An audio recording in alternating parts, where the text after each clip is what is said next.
Aqui também. Semana passada nós tivemos lá no foyer um encontro de catequista falando de Marta. E frio, né, Rogar? E frio, hein? Muito frio. Nossa, muito. Calor faz em Belo Horizonte. Calor faz amendoim. Aqui, pessoal, já são... pinguim tem pneumonia. Já são 4 horas. Vocês querem começar? Ou Pode espera? ser, né? Você fala para ela que eu estou chegando de tempo. A gente começa sem a irmã mesmo? Sim, que já deu horário, né? Eu sugiro começar. Se ela entrar, vocês me avisam aqui que eu habilito o microfone dela.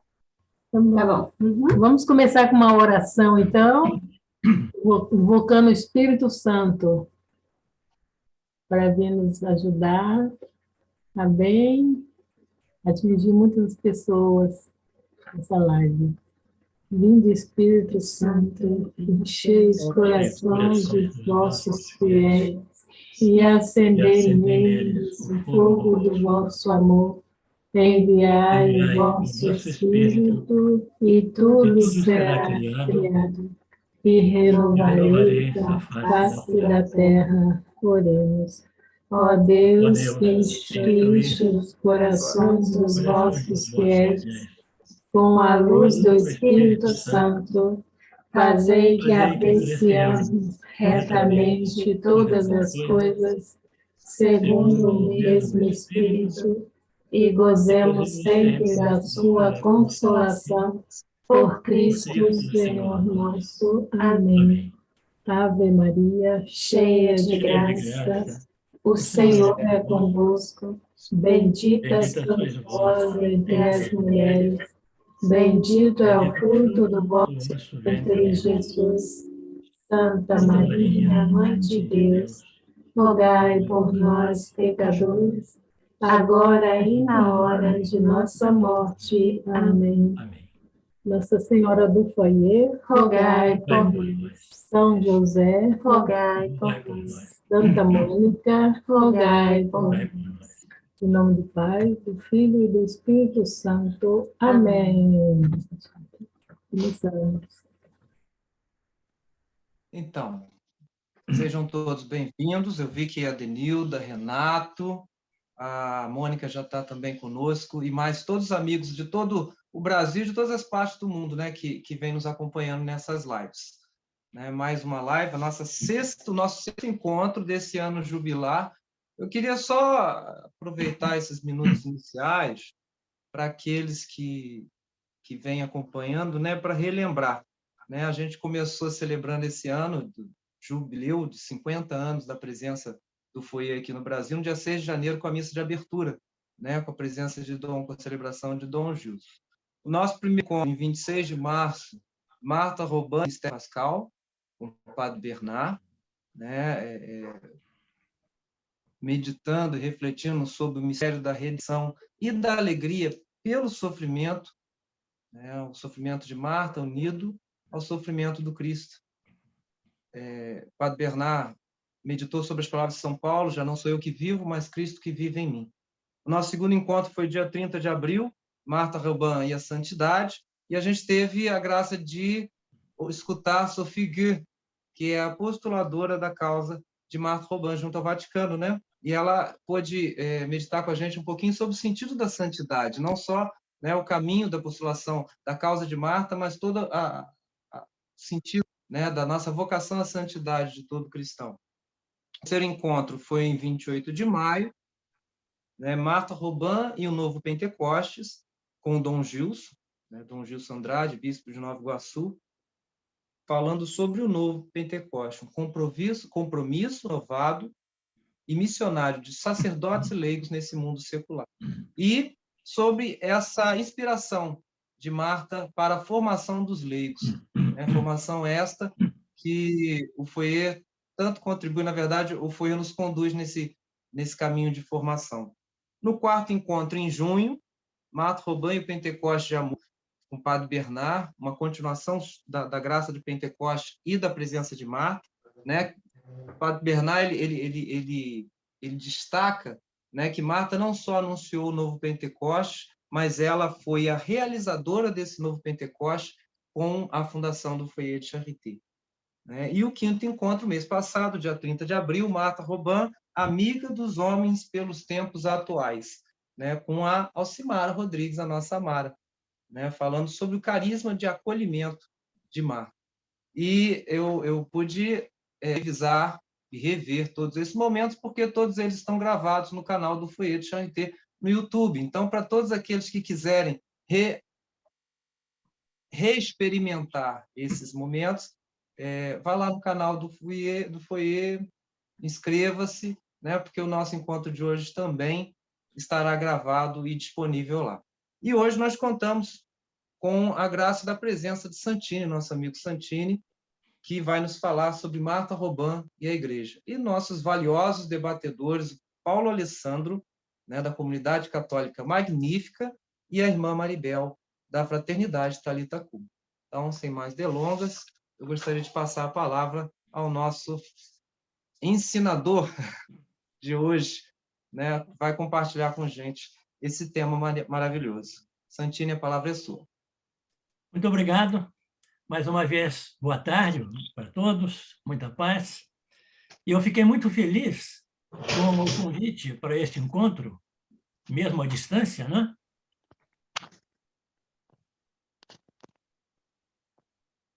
É sempre bom fazer contato com a família do Foyer de Charité, que desperta em mim as melhores lembranças e as melhores esperanças. E a presença do pessoal da Comunidade Magnífica me faz ainda mais alegre, né? O tema desse nosso encontro virtual, ele é muito rico de possibilidades, rico de sugestões. Marta Robin e a Igreja. Ou seja, como é que se estabelece um conjunto de ações e de relações entre uma pessoa batizada e a Igreja que a batizou? Eu achei que era importante dizer uma palavrinha, porque pode ser que algumas pessoas estejam participando conosco ou venham depois a ver os vídeos e não tenham ouvido falar de Marta Robin. Resumidamente, Marta é uma leiga francesa, ela morreu em 1981 e é a fundadora dos Foyer de Charité, uma rede de comunidades que está em 37 países de 4 continentes. Está correndo em Roma o processo de beatificação de Marta e ela já foi declarada venerável pela Santa Sé. Muito bem. Eu fiz o primeiro ano da escola primária em 1950, logo antes do Concílio Vaticano II. Naquela época, quando alguém ia se referir à Igreja, ela usava sempre essa expressão, Santa Madre Igreja. A palavra madre é uma variante de mãe. Madre é também um sinônimo de útero, pois é ali que se gera a vida. Até mesmo o templo onde nós somos batizados é chamado de igreja matriz, ou seja, o lugar onde nós nascemos, né? Pelo batismo para a vida da graça.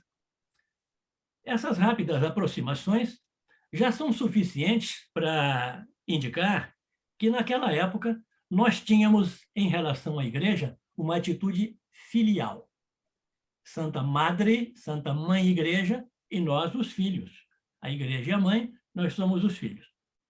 Vale a pena pensar nisso.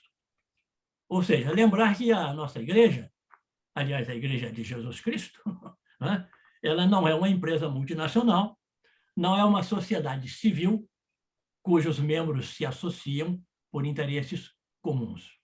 A Igreja é a nossa mãe. E as mães existem para quê? Para serem amadas. Não para serem criticadas, não para serem corrigidas. Mamãe, senta aqui que eu vou te dar uma lição. Você tem que mudar nisso, você está errada naquilo. Né?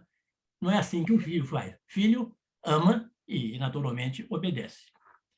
Pois bem, esta relação entre mãe e filhos inclui variadas conotações. Por exemplo, mãe fonte de vida, filho dependência, mãe acolhida, nutrição, crescimento E aí nós vamos vendo o papel da igreja na nossa vida. O filho depende da mãe para ser gerado, depende para ser nutrido, para crescer, para receber da mãe a própria vida. Com o tempo, o filho assimila até o tom de voz da mãe. Na vida pré-natal, ele já acompanhava os batimentos do coração da mãe. Então, aquela alegoria de Jesus, no Evangelho de São João, no capítulo 15, belíssima alegoria da videira verdadeira, ela explica tudo isso.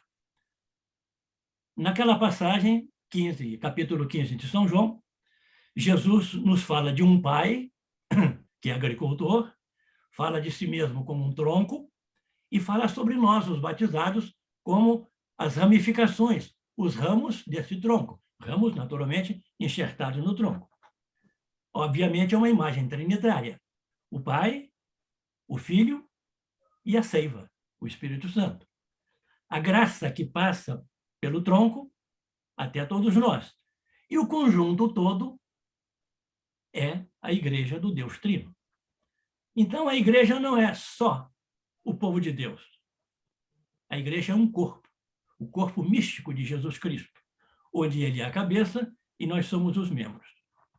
Muito bem, quando nós lemos a vida de Martha Robin, nossa querida Marta, nós percebemos como é notável a sua atitude filial em relação à Igreja. Se alguém quiser definir Marta em uma única imagem, essa pessoa terá que dizer: Marta é filha da Igreja.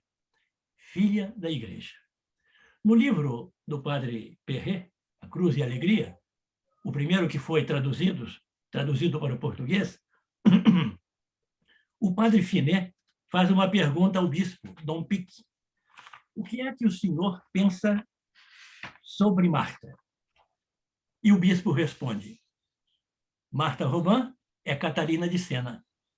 Ela nunca vos enganará. Ela é da Igreja. Como pano de fundo, aquele risco sempre atual de seguir alguém que se diz iluminado, portador de profecias, de uma testemunha de visões, e a história está cheia de falsos profetas evidentes que não passavam de pessoas desequilibradas. Daí a importância das palavras tranquilizadoras de Dom Picque. Ela é da Igreja. Vamos fazer um parênteses. Como estava a situação da Igreja quando Marta entrou neste mundo? Eu vou aproveitar uns dados do livro do padre Perros sobre a vida de Martha Robin. Ele diz que, na época, o vale do Rio Galor passava por uma séria luta anticlerical. Com a Terceira República, na França, no século XIX, o governo dava pouca atenção à educação. As prefeituras costumavam recorrer aos institutos religiosos, congregações, que garantiam uma educação séria e barata. Com a Terceira República, na França, os religiosos foram expulsos e a escola se tornou uma escola laica, né? Onde se fazia uma intensa propaganda antirreligiosa. Em Châteauneuf, naquela época, criou-se a primeira loja maçônica, que controlava até as eleições. Um dia, Marta estava indo para... Marta, menina, indo para o catecismo, e um senhor perguntou: onde você vai? E ela disse: para o catecismo. O que você tem aí? O catecismo. Deixa eu ver. Ela entregou e ele rasgou o catecismo. Para vocês terem uma ideia de como era o clima religioso ou antirreligioso quando Deus chama Marta para viver e assumir aí a sua missão. A prática religiosa, nessa época, se reduziu intensamente. Vejam bem os dados que o padre Perros nos dá. Em 1897, os homens que participavam da igreja eram 105. Em 1926, caiu para 37. Em 1897, as mulheres que participavam da igreja, lá em Châteauneuf, eram 200. Em 1926, caiu de 200 para 92.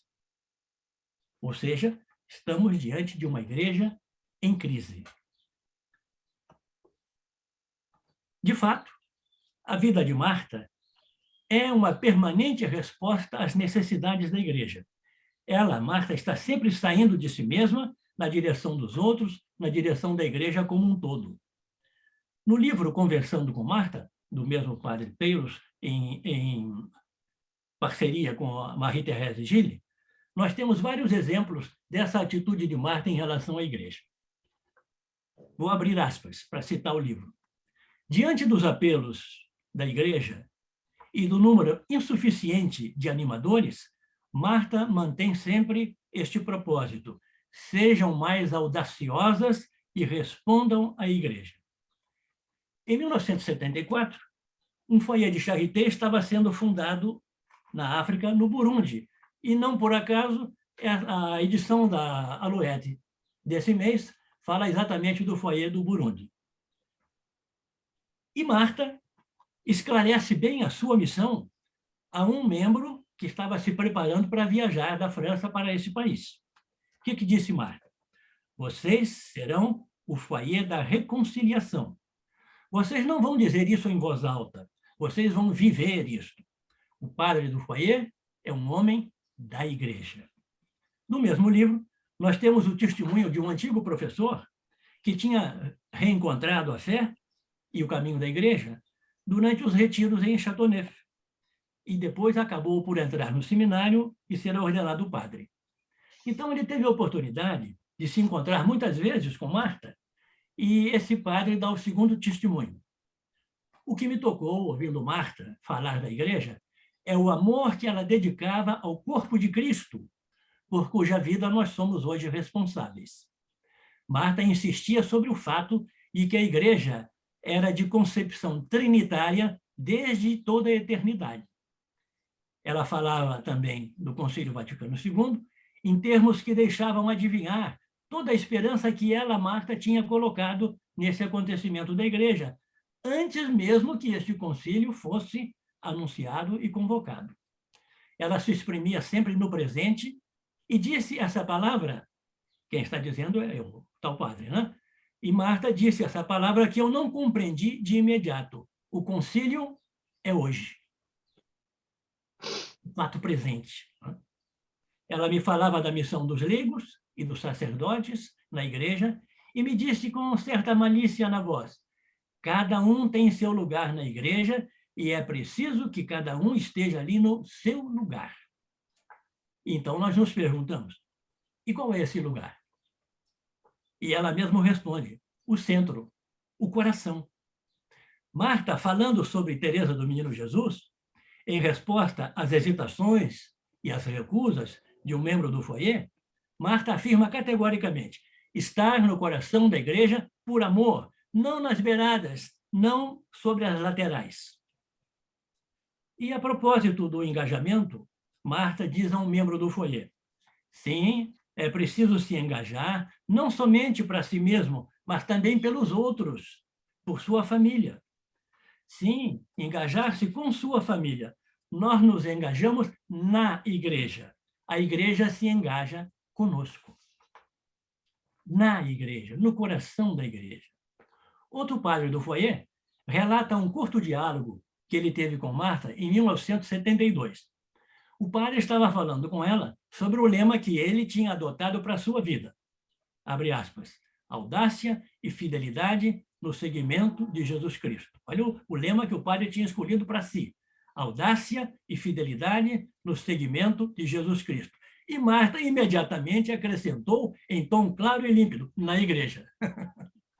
Não bastava a audácia e fidelidade no seguimento de Jesus Cristo se não fosse na igreja. Em 1992, falando a dois padres do foyer, Marta dizia: um foyer de charité não é uma máquina anexada a outra máquina, ou seja, o foyer na igreja. É algo de muito novo que jamais existiu na igreja. Cabe à igreja nos tornar tal como somos. Uma comunidade que não está na igreja não chega a se tornar aquilo que devia ser pela ausência da inserção na igreja. E aqui nós temos um ponto capital. É na igreja que nós nos tornamos aquilo que devemos ser. Nossa vocação só tem sentido enquanto ela mantém o seu vínculo vital com a igreja. Eu diria, o seu cordão umbilical. Ou, voltando à imagem de João 15, enquanto nós estamos enxertados no tronco e dele recebemos a seiva vital. Esta convicção, na igreja, é a vacina para todo tipo de individualismo na vida eclesial, para toda ênfase no meu próprio eu, que seria um obstáculo para a vida na igreja, formando quistos e barreiras. Esta convicção cura também a nossa cegueira de pensar na igreja apenas como o território da paróquia, ignorando a sua amplitude universal e as necessidades de todo o planeta. Marta dizia a um membro do foyer: sim, é preciso rezar pela igreja, pelos pecadores, por aqueles que são chamados à igreja. É preciso oferecer os sofrimentos, as alegrias do mundo inteiro. É que muitos se perdem, diz Marta, né? Quando a igreja compreendeu isto, não perde mais o seu tempo. É preciso que nós estejamos atentos aos outros. Vocês nunca se perguntaram por que motivo aquelas pessoas que vêm ao foyer, fazem um retiro fundamental, saem dali e voltam para casa, para a sua paróquia, dispostos a se aproximar mais da paróquia e a servir a igreja? É porque ali no foyer elas já perceberam isso. Ou é na igreja ou não tem futuro, não tem jeito. Não é? Exatamente essa atenção aos outros é que orienta o comportamento de Marta em relação às comunidades novas. Belíssimo fruto do Vaticano II, claramente profetizado por Marta e hoje já declarada venerável pela Santa Igreja. Voltando ao Padre Peiros, ele escreve, abre aspas, de maneira espantosa, no meio das dificuldades do pós-concílio, um fenômeno de renovação religiosa atinge a Europa. Nós vemos aparecer novos movimentos, novas comunidades, que apresentam a fé católica de maneira nova, original, adaptada aos nossos tempos. Essas comunidades vivem realmente o espírito do concílio. Elas são, para os novos tempos, o sinal de que a vida cristã é viável. A igreja passou, a igreja está ultrapassada, a igreja não se modernizou, não tem mais... Essas comunidades novas são o sinal dessa vida nova. Né? Elas são o sinal de que o catolicismo não está morto e de que ele pode se renovar sem cessar e de que o seu projeto de vida é oportuno ainda hoje. E por falar nessas várias comunidades, muitas receberam de Marta o apoio daquele início difícil, o apoio e a influência positiva nos seus primeiros tempos de existência. Por exemplo, o movimento dos focolares. Em 1962, Marta recebeu, como visitantes, duas das primeiras companheiras da Chiara Lubich, a fundadora. Né? Elas foram Gabriela De Luca e Aletta Salizzoni. E, junto de Marta, receberam aquele impulso, aquele encorajamento para seguir adiante no seu projeto. Uma delas, Gabriela, iria declarar: nós tivemos a impressão de que se tratava de uma santa, uma grande santa. E isto porque nós experimentamos em nós frutos esplêndidos na nossa alma. Marta, dando ânimo novo a outros ramos do tronco da igreja. Também foram buscar inspiração de Marta as Irmãzinhas de Jesus, os Foyer Claire et Amitié, da França, o movimento do NID, o Ninho, né? A comunidade das Beatitudes, que na época se chamava Leão de Judá, e mesmo a comunidade da Arca de Jean Vanier. Jean Vanier, fundador da Arca, declarou o seguinte, abre aspas, eu senti que Marta sustentava em suas orações as diferentes comunidades da Arca, em particular as do Terceiro Mundo. Marta acompanhava atentamente o crescimento de nossas comunidades, e eu tenho a certeza de que foi a sua oração que nos sustentou e nos sustenta sempre. É bonito ver isso, ver que uma comunidade não pode se fechar em si mesma. E é bonito também verificar essas manifestações de gratidão das comunidades que foram animadas pela própria Marta. Mas existe um outro ponto que me parece essencial na experiência eclesial vivida por Marta. Trata-se da relação de Marta com é o fato de que a relação de Marta com a igreja passa necessariamente pelas mãos de Nossa Senhora. Nossa Senhora como o nexo, como hoje nós diríamos, o link, né? O ponto de contato com a igreja. Há um grupo de mulheres que estavam prestes a fazer o seu engajamento no foyer. Marta falou assim: vocês vão fazer seu engajamento, vão se tornar filhas da igreja, vão ser mais filialmente para Maria, que disse a consagração bem antes de nós, e que por meio do seu fiat, o seu faça-se, nos deu Jesus. Quer dizer, o exemplo e a antecipação de todo consagrado é a figura de Nossa Senhora. Diz Marta: rezemos por nossa fidelidade a todos. Felizmente, ela, Maria, está aí para nos ajudar a dizer e completar nosso sim, não somente todos os dias, mas a todo instante. Numa outra ocasião, Marta dizia: nós todos não estamos à altura. É preciso viver da fé, é preciso amar, sempre amar. Não estamos sozinhos. Vocês se engajam com Maria. É fácil engajar-se com ela. E depois, sim, vocês se engajam com Cristo, com Deus. Ele é a vida, ele é toda a vida. É ele que nos faz viver de sua vida. Na missa, Marta ensinando, nós dizemos por ele, com ele e nele. Isto porque os dois vivem tal unidade que não se pode separá-los. Quando se vive em Maria, vive-se igualmente em Cristo. Estando em Cristo, estamos em Maria. Então, para Marta, estar na igreja é estar em Maria. Conversando com outros sacerdotes, Marta Robin diz a respeito de Nossa Senhora.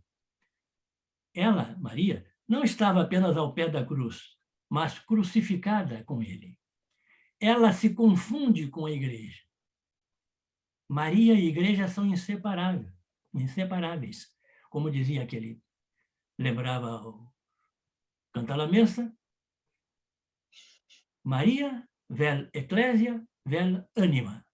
Maria, isto é, a igreja, isto é, a alma.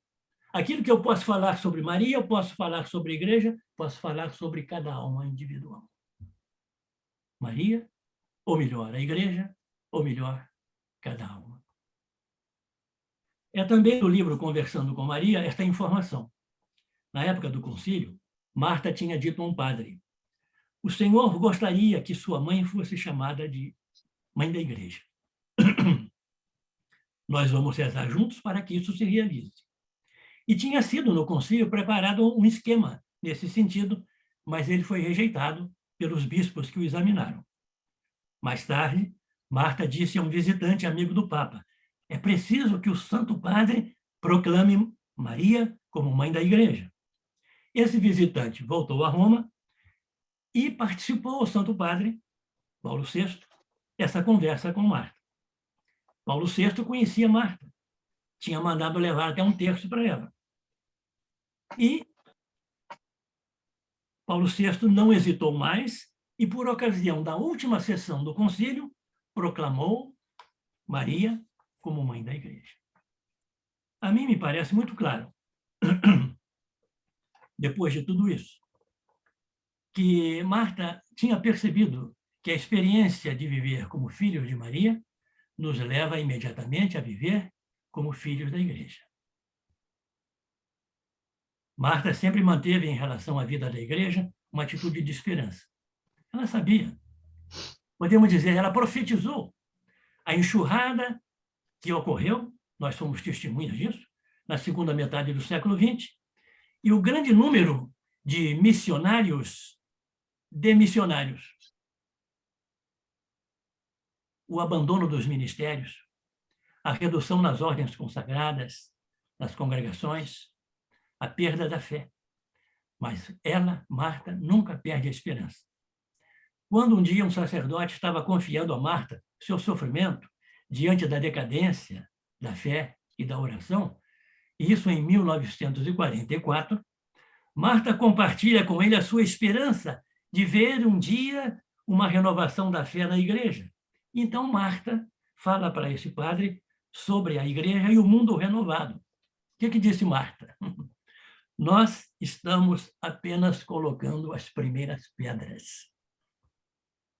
Nessa construção do edifício da igreja, nós estamos apenas colocando as primeiras pedras. Ou seja, o melhor está por vir. Há um outro membro do foyer que tinha feito da oração o centro de sua vocação. Marta exortava: reze muito. É preciso rezar pelos padres e pela igreja. Então, nós vemos que a atitude de Marta em relação à igreja é, acima de tudo, uma atitude prática. Nós não vamos encontrar Marta fazendo teologia sobre a igreja, dando palpites ou criticando as falhas do clero, né? O que nós vamos ver é Marta nos colocando em oração pela igreja.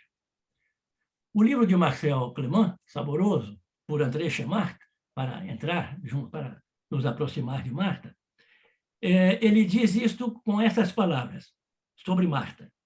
A sua maneira de sentir com a igreja, este sentire cum ecclesia, que é um dos sinais da vida cristã integral, não era em Marta exclusivamente da ordem de uma submissão afetuosa. Ela era também da ordem do desejo, querer, vontade, volição, decisão. Marta rezava pela igreja, mas com pedidos concretos, intenções específicas.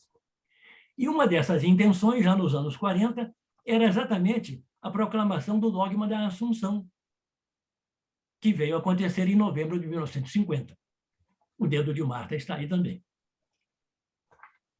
Ainda haveria muito mais a dizer sobre a relação íntima e frutuosa entre Marta e a igreja. Mas eu vou encerrar com as palavras do Monsenhor Marchand, o bispo de Valence, que tanto defendeu Marta e tanto defendeu o foyer. Diz assim, Dom Marchand, Monsenhor Marchand: quem iria duvidar de que Marta é uma verdadeira filha da igreja? Nós podemos dizer, sem nos enganar, que Marta ocupou muito bem o seu lugar na igreja. E este lugar só pode ser compreendido para Marta, como para todo cristão, em relação à sua intimidade com Deus. É que Marta foi filha da igreja porque primeiro foi filha de Deus. Nossa filiação divina nos encaminha para a filiação eclesial. Ou seja, na ausência de uma das duas, você desconfia da outra. É nos seus encontros apaixonados com o seu Senhor que Marta construiu sua vocação na igreja. Como filha da igreja, Marta já anunciava aquilo que o concílio iria ensinar sobre os leigos. Está na Lumen Gentium. A vocação própria dos leigos é buscar o reino de Deus através das coisas temporais que eles ordenam para Deus. Os leigos são chamados por Deus para trabalhar do interior para a santificação do mundo. E eu fico impressionado com as palavras do cardeal de Courtrai sobre Marta e o sacerdócio dos fiéis. Ele diz assim: Marta Robin conhece de modo vital a realidade do sacerdócio dos fiéis. O seu sacerdócio, de Marta, a queima como os carvões ardentes que queimam os lábios dos fiéis. Ela palpita, ele, o sacerdócio, palpita nela como o coração que bate no peito do Senhor. Ele a ensanguenta como um cordeiro degolado, como crucificado. O sacerdócio dos fiéis em Marta é uma oferenda, a oferenda total daquilo que ela é. É uma intercessão em ato pela salvação das almas, como resposta ao amor infinito. Essa é a nossa querida Marta, e esse é o seu amor pela igreja, e esse é o caminho que ela nos aponta. Amém. Bem, antes de passar a palavra aos nossos debatedores, eu, meditando sobre o nosso encontro, só queria dar um breve testemunho a mim, que estou nos meus 42 anos e desde criança frequentei o foyer. O foyer, para a gente aqui na comunidade, sempre foi sinônimo de igreja. A minha mãe, quando falava vamos ao foyer, para mim era vamos à igreja. Nunca houve diferença. Então, para mim é muito nítido essa essa identificação, essa presença do foyer na igreja. É até interessante que nós meditemos sobre isso, porque para mim é algo já natural, né? E para mim, e posso falar para todos nós que crescemos próximo nas redondezas dessa Santa Casa. Bem, passo a palavra primeiro ao nosso amigo Paulo Alessandro. Não é à toa que o tema de hoje se encaixa como uma luva perfeita nos nossos participantes, afinal, Santini da comunidade Nova Aliança, né? Aqueles que estão acompanhando talvez não soubessem. O nosso amigo Paulo Alessandro é da comunidade católica Magnífica, e logo depois nós ouviremos a irmã Maribel, que é da fraternidade Thalita Cum. Todos participantes de comunidades que têm no foyer, né, a inspiração, um exemplo para essa vida comunitária. Paulo, suas palavras. Então, é uma grande alegria estar participando hoje dessa live, né, nesse ano tão importante de celebração dos 50 anos do foyer no Brasil, né? E aí trago um abraço de toda a comunidade magnífica para o foyer. Estou vendo aí a Rosi, a Rogá, também para o Padre Bernard, para a Mara, Santini, que é um dos responsáveis pela comunidade magnífica ter conhecido o foyer, né? Lá no, a gente pode falar, né? Lá no século passado, né? Santini, quando vinha pregar eu tinha cabelo, Santini, na época. Eu lembro. Quando o Santini vinha pregar os retiros aqui em Petrópolis, e aí ele falava do foyer, e falava, vocês não conhecem? Como não? Né? E através do incentivo dele, do convite dele e na época do padre Gilson, né? Nós fomos a conhecer o foyer, né? E desde então, né, ao longo de... a comunidade vai fazer 30 anos o ano que vem, né? A comunidade magnífica. Então, ao longo desses 30 anos, a gente bebeu dessa fonte, né? Na versão anterior do foyer, né? Com os membros anteriores, e agora com o Padre Bernard, com a comunidade nova, né? E falando de nova, incluindo a Rogá aí, como a mais novinha da casa, né, Rogá? Rogá que um exemplo para a gente, né? Quando a gente pensa no foyer, pensa na Rogá, né? A imagem dela que vem, né? Então, a gente fica muito feliz de estar participando, né? E o tema de hoje é maravilhoso, né?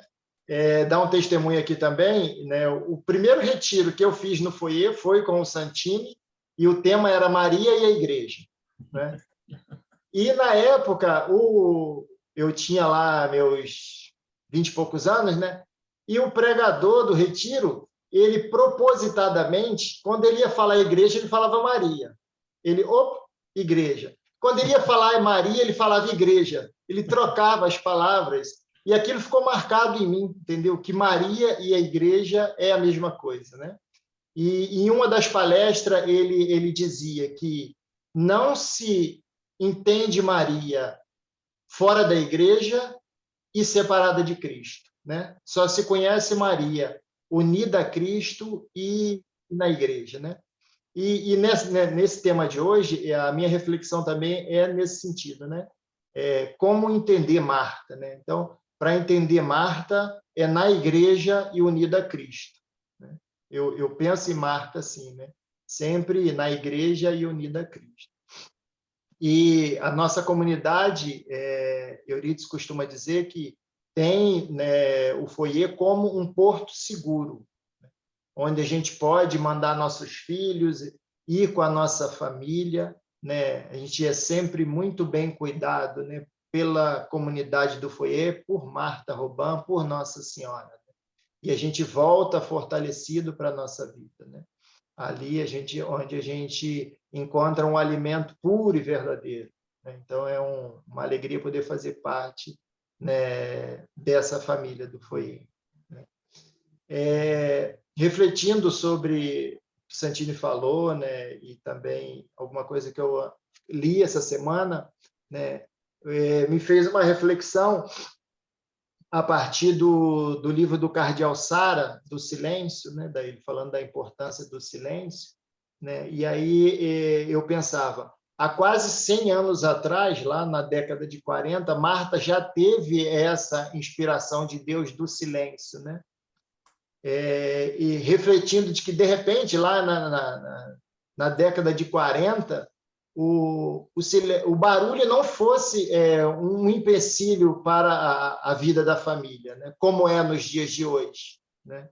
Então, o Padre Bernard repete que o foyer é para o futuro, né?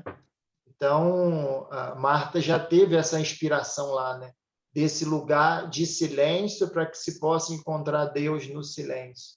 Que isso era um projeto de Deus que, inspirado no coração de Marta, lá quase 100 anos atrás, e que hoje é essa fonte para nós, né? Então, é uma alegria estar participando hoje aqui com o Santini, com a comunidade, né, sobre este tema.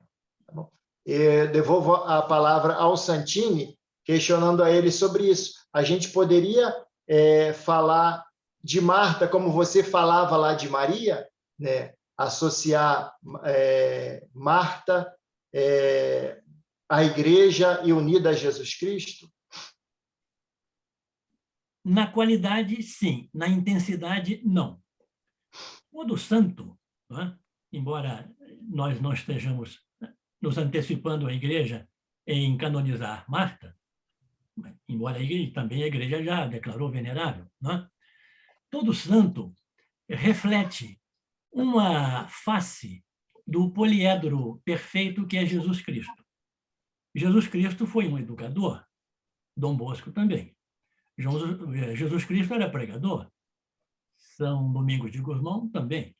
Jesus Cristo cuidou dos doentes, o Camilo de Leles, São Camilo de Leles também. Quer dizer, cada santo, e esperamos que um dia Marta seja incluída no cânon dos santos, cada cristão também deve refletir pelo menos uma dessas facetas do grande poliedro que é Jesus Cristo.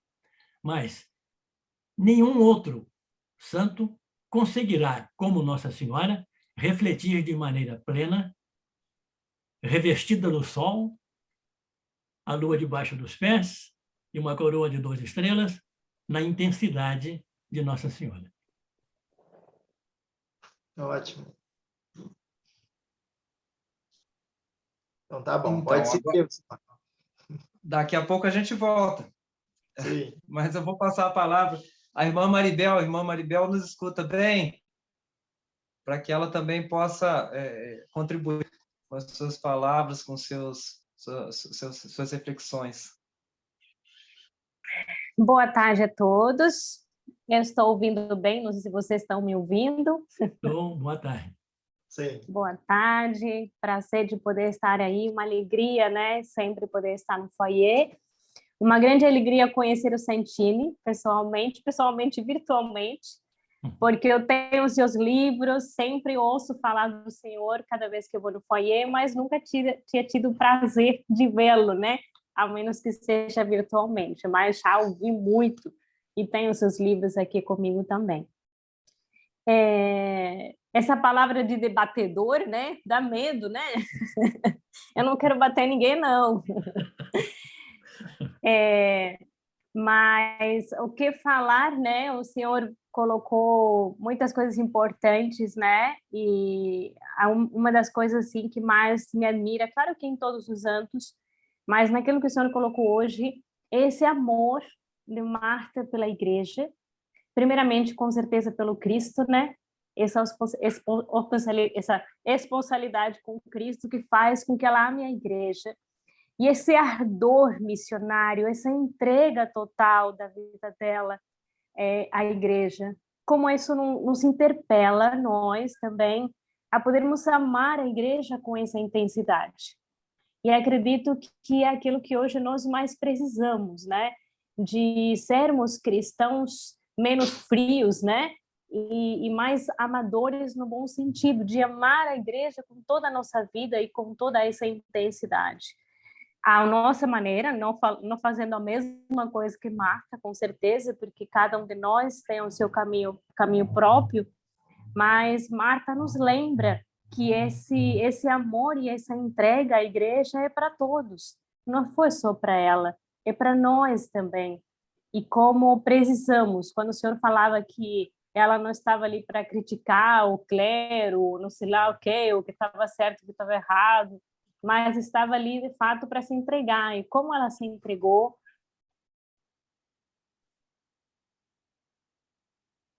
sofrimento, aquilo que mais me ensina, mas certeza as minhas. Irmão, o sinal está falhando um pouco. Pode ser localização do transmissor? Não.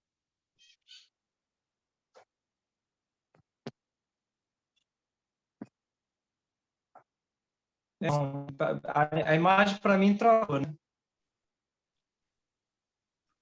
Não sei se ela nos escuta. Parece que caiu a transmissão dela.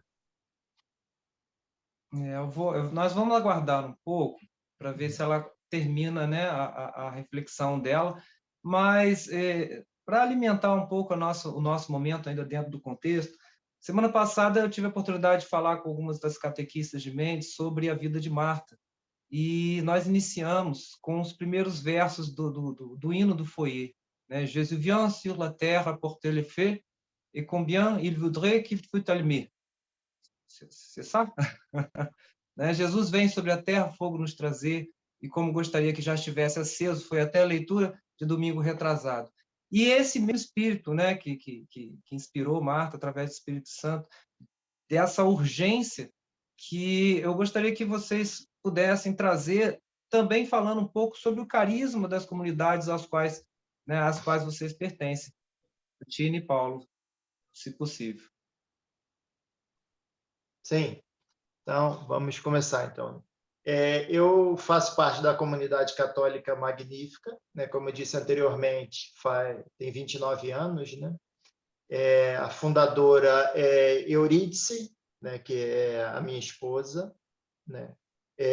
Originariamente começou em Magé, na cidade de Magé, né? Na diocese de Petrópolis, e hoje em dia a comunidade tem a realidade de vida, né? As famílias que moram juntas, e a realidade de aliança, né? Todos no mesmo carisma, no mesmo chamado, né?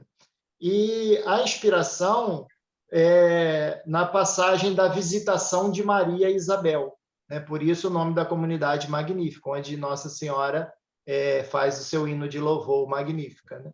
Então, o carisma da comunidade é o acolhimento e o serviço, né? Acolher o próprio Jesus, né? Como Maria acolheu lá na Anunciação, e foi apressadamente até Isabel para o serviço, né? E a gente atua, né, primeiramente vivendo internamente o carisma, né? Aquilo que Deus nos inspira de ser bons cristãos, né? De cuidar bem dos nossos filhos, né? E na igreja, né, sempre no serviço da liturgia, né, em pregações de retiro, né, e também com atividade social, né? A gente desenvolve um projeto social chamado Projeto Entre Amigos, né, onde a gente faz um trabalho com crianças carentes, lá na cidade de Magé, né, numa instituição chamada Lar São Tiago. E esse sopro do Espírito Santo, especialmente na Diocese de Petrópolis, nesse período do início da década de 90, né, deu origem a muitas comunidades, né? Aqui na nossa diocese, a gente tem a União das Novas Comunidades, né? E hoje em dia são 10 comunidades aqui na nossa diocese, e a maioria delas surgiu na mesma época, né? E com o carisma mariano, né? De uma experiência que a gente viveu muito forte aqui na década de 90, o Santini fez parte disso, né? E que Deus aproveitou disso para inspirar, né, através do Espírito Santo, o carisma aqui em várias realidades aqui, né? E a proximidade com o foyer, né, foi um ponto muito positivo para nós, né? Porque a gente teve esse contato com uma realidade comunitária de longa data, né? E ajudou muito a gente no crescimento, né? E atualmente Euridice partilha com a comunidade do foyer, com o Padre Bernard, buscando orientação, e ele sempre tem uma palavra para ajudar no discernimento, né? No crescimento da comunidade, né? É uma alegria estar podendo partilhar aqui um pouco da nossa vida. Estou vendo que a irmã Maribel já conseguiu entrar novamente em conexão. Deixa eu trocar aqui. Irmã Maribel, consegue nos Eu vou ouvir? Consegue nos ver? Eu Então, consigo, não sei se vocês estão me conseguindo ouvir. Sim, estão. Estou me estamos sim. debatendo com a internet. Quem nunca? Todos em algum momento temos essa pequena luta. Exatamente. Pois é. Bom, eu saí, eu perdi um Pode pouquinho o terminar. fio das coisas aí, mas tá. Bom, eu Não, estava falando da eu só importância. Sim. Não, eu não só explicar, aproveito que aí a senhora termina, né, complementa a reflexão, e estava convidando a vocês. Hoje o tema Marta é a Igreja.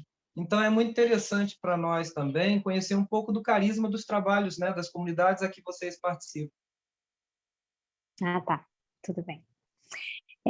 Bom, eu só queria finalizar dizendo que sempre que eu vou ao foyer, eu me lembro, eu sempre digo, né, que no foyer eu fui vivendo um amadurecimento na fé, no meu batismo, né, na essência da fé.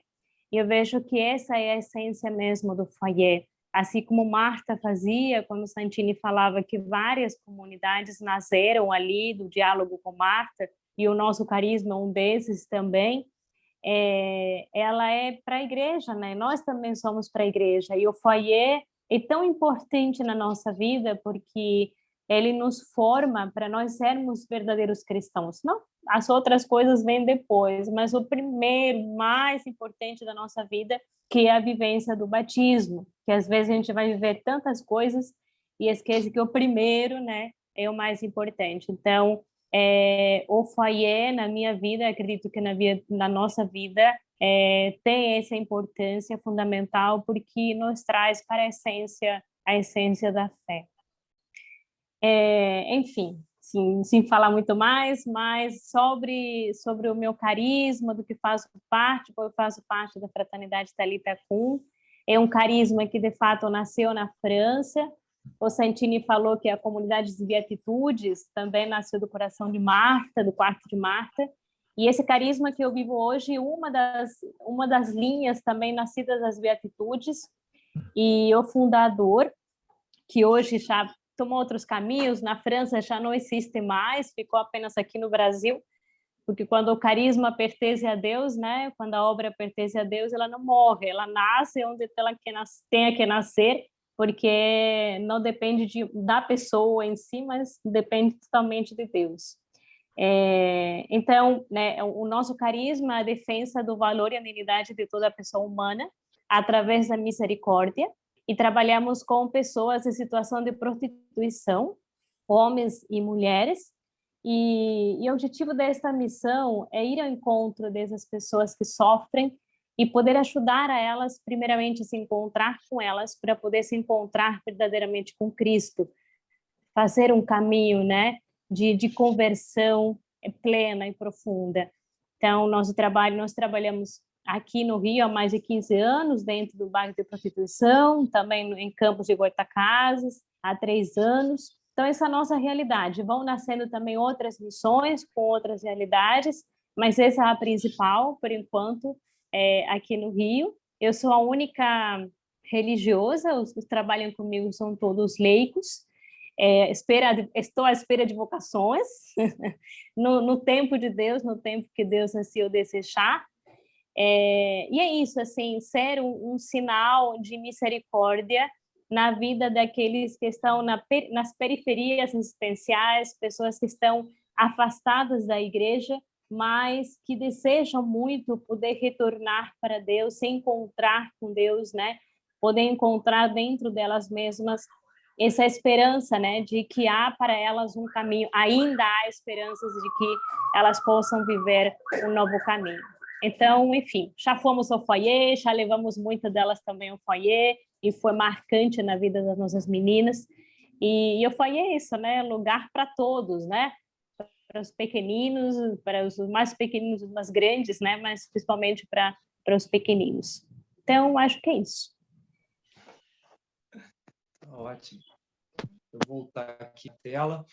Então, Santini, Comunidade Nova Aliança. E já faço até mais uma provocação aqui para as suas palavras, né? Tal como você acabou brilhantemente explicando a nós essa questão do poliedro perfeito que é Jesus e das diversas facetas que os santos reproduzem deste poliedro, também poderíamos dizer que cada comunidade, né, representa uma parte desse poliedro perfeito que é a igreja? Sem dúvida. A nossa experiência, nossa sensação, nosso contato de estar na igreja deve nos levar a ter um grande respeito pela obra do Espírito Santo, diferente da nossa nas outras comunidades. E nas outras pessoas também. Toda tentativa de botar uniforme no Espírito Santo é negativa. O Espírito Santo é multiforme, ele não usa uniforme. Então, ele vai soprar diferentemente na vida de cada pessoa e mais, pode soprar diferentemente em épocas diferentes da mesma pessoa. Eu acredito em vocações provisórias, vocações temporárias, e que muitas vezes preparam a definitiva. Aliás, a nossa vocação definitiva é voltar para o seio do Pai. Mas muito bom. não... O Espírito Santo não tem uniforme. Nunca tinha ouvido falar essa expressão. Mas é uma versão diferente, ele sopra onde quer, né? Gostei Exatamente. dessa também. Não adianta. Depois que alguém disse que o Espírito Santo era uma pomba, tentaram colocá-la numa gaiola, mas ela escapa sempre. Não, Santini, fale um pouco da Comunidade Nova Aliança para a gente também. A Comunidade Nova Aliança, ela nasceu na Faculdade de Artes das Marcelinas, em São Paulo. E a fundadora era uma das freiras, a irmã Maria Ângela, que, num dado momento, teve de optar entre a congregação e a comunidade. E ela fez a opção pela comunidade, que hoje está espalhada pelo Brasil todo. Pará, Goiás, Brasília, Fortaleza, interior de São Paulo, e assim por diante. E Minas Gerais, naturalmente, né? E o nosso carisma é a obediência amorosa e incondicional à igreja. Uma vez uma freira ouviu isso e se espantou. Obedecer à igreja? Não, nós temos de obedecer a Deus. Ou seja, linha direta, telefone vermelha com o Criador lá em cima, sem passar por nenhuma mediação humana. Isso é um absurdo. É pela igreja, né? É obedecendo à igreja que nós vamos obedecer a Cristo. E nós desenvolvemos especialmente um trabalho de evangelização. Nesses anos todos, a Comunidade Nova Aliança forneceu para a Santa Igreja, a Santa Mãe Igreja, um grande número de operários que não ficam na comunidade. Nosso objetivo não é engordar a comunidade, mas é preparar o cristão para uma descoberta de Deus que o coloque a serviço da Santa Igreja. Bem, a gente está quase caminhando para o final, quase. Mas eu ainda estou aqui para provocar um pouquinho, em auxílio às palavras finais de cada um dos nossos participantes, né, falando sobre a igreja e sobre o tempo atual, né? Agora há pouco, acho que Paulo lembrou que o padre Bernard sempre fala que foi para o futuro, né? Mas é interessante, porque o foyer é um presente, é presente e para o futuro, né? E um presente para o mundo aparentemente cada vez mais necessitado, se já era antes, na época de Marta, e Marta pressentiu isso, daí essa inspiração para a fundação do foyer, a necessidade da formação do leigo, da participação do leigo dentro da igreja, na igreja e sendo igreja, eu deixo para vocês aqui uma provocação final para dizer qual é a importância do foyer e da igreja, né, do foyer das comunidades novas e da igreja nesse mundo de hoje, agora século XXI, online, cada vez mais barulhento, mais interligado. Às vezes a igreja é vista como anacrônica, né, como antiga.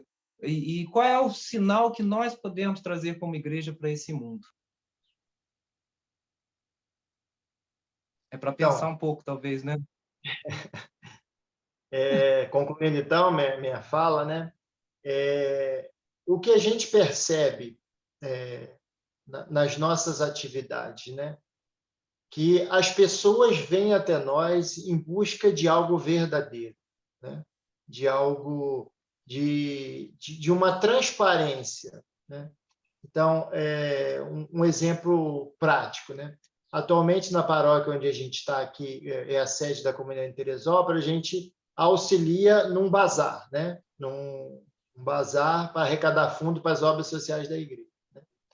E o número de pessoas que vêm até nós, né, e querendo conversar, querendo uma palavra, né, buscando uma acolhida é muito grande, né? Então, a missão acontece ali, nesse espaço, né? E às vezes, até a venda dos produtos fica num segundo plano, né? Então, eu acho que as novas comunidades, né, essa inspiração de Deus para o nosso tempo é isso, né? Oferecer às pessoas esse lugar seguro, como o foyer para nós, e nós somos para outras pessoas, para onde a gente está, né?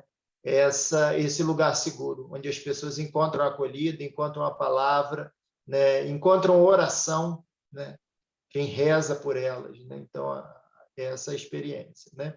E, para concluir, Constantino, eu estou aqui com Sal da Terra e Luz do Mundo, né? Que estava bisbilhotando aqui, vendo aqui que no final de cada capítulo, Santini coloca um soneto, né? Estava lendo alguns aqui, e perguntar ao Santini se tem algum livro novo que saiu recentemente, ou se tem algum no forno aí para sair.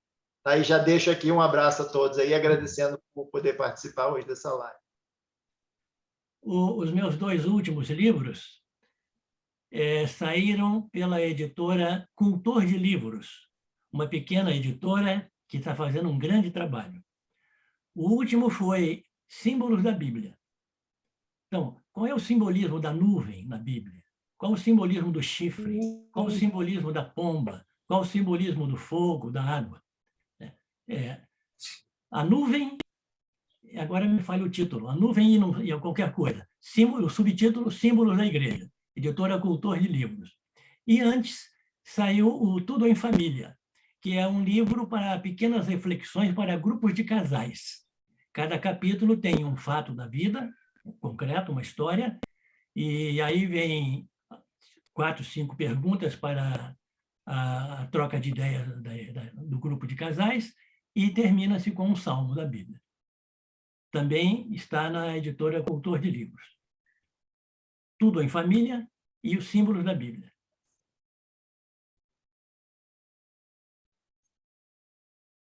Irmã Maribel, palavras finais.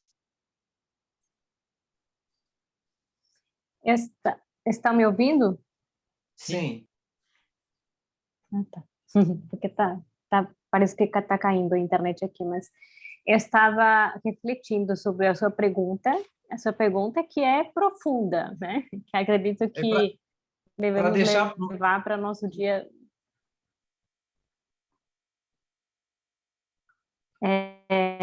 Exatamente, né? Mas um pouco com aquilo que o Paulo falou, de fato, aquilo que eu percebo também no meu dia a dia é que as pessoas precisam um lugar de escuta, um lugar onde elas possam ser acolhidas como elas estão, para depois mostrar a elas o caminho que devem seguir. Então, eu acredito que hoje o que a igreja mais precisa fazer é ser um coração materno, que acolhe para depois corrigir. E não corrigir sem acolher.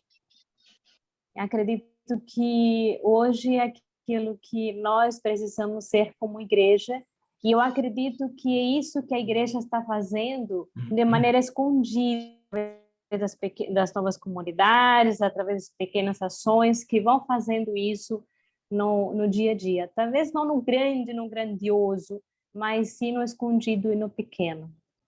A meu ver e pela minha experiência do dia a dia, é isso que eu sinto que precisamos fazer, o que eu preciso fazer, em todo caso, como igreja. Lucimar, você me dá mais 2 minutos? 3. 2. 4. Eu quero encerrar a minha parte com as palavras do bispo Monsignor Marchand sobre Marta, já que nós falamos do lugar na igreja, né? Em lugar de se dobrar sob sua deficiência, Marta se transfigura, doando-se ao Senhor e se deixando associar à sua paixão. Em lugar de ficar imóvel no seu leito, ela funda, mundo afora, os foyers de luz, caridade e amor. Em lugar de permanecer inativa, ela assume seu lugar de leiga engajada. Em lugar de se enrolar sobre si mesma, ela vive um amor transbordante. Em lugar de se dar alguma importância, ela sabe da sua pequenez e da misericórdia de Deus. Em lugar de se lamentar, ela faz do seu sofrimento alguma coisa de grande e de fecundo. Em lugar de se comprazer em seu estado, ela o transforma numa alegria pascal. Em lugar de permanecer sozinha, ela atua na igreja e ocupa seu lugar de filha da igreja. Essa é a nossa querida Marta. Que inspirados pelo Espírito Santo, também nós saibamos decidir ocupar nosso lugar na igreja como Marta. Caríssimos, estamos chegando ao final do nosso 6º encontro, né? Maravilhoso. Vou revê-lo, porque aprendi muito com vocês. Muito obrigado, Santini. Muito obrigado, Paulo. Muito obrigado, irmã Maribel. Muito obrigado, comunidade. Muito obrigado a todos e todas que nos assistiram agora e que vão nos assistir nas gravações. Márcio também, Márcio, valoroso amigo que proporcionou essa gravação, as tecnologias envolvidas, para que nós, mesmo distantes geograficamente, pudéssemos estar aqui todos juntos nessa aprazível tarde de sábado. Um abraço a todos. E fica o convite. Um abraço a todos e troquemos orações. Amém. Amém. E fica o convite para o 7º encontro, 4º sábado de setembro, 24 de setembro. A gente se revê no próximo encontro, continuando os nossos festejos jubilares. Um abraço mais uma vez a todo mundo. Muito obrigado. Viu? Até a próxima, se Deus quiser. Até a próxima. Até.